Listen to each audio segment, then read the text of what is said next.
फिरौन के घर में एक खादमा यानी नौकरानी थी। एक दिन वो फिरौन की बेटी के बालों में कंघी कर रही थी कि अचानक उसके हाथ से कंघी गिर गई तो उसकी जुबान से निकल गया बिस्मिल्लाह। फिरौन की बेटी ने पूछा, ये क्या कहा तुमने?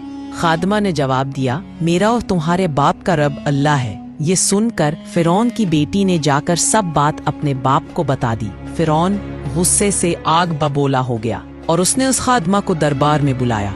इसने पूछा, ए औरत, क्या मेरे सिवा भी कोई रब है? तो उसने कहा, हाँ, हम सब का रब अल्लाह है। ये सुनकर फिरौन ने हुक्म दिया कि इस औरत और इसके बच्चों को उबलते हुए तेल में डाल दिया जाए। फिर उसके सामने उसके बच्चों को एक एक करके खोलते तेल में डाल दिया गया। आखिर में उसका एक 5-6 महीने का बच्चा बच गया। माँ अपने बच्चे की मोहब्बत में कुछ ठुठकने लगी।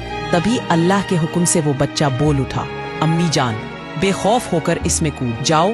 दुनिया की सजा आखिरत के अजाब के मुकाबले में बहुत हल्की है। तो वो भी खोलते हुए तेल में कूद गई।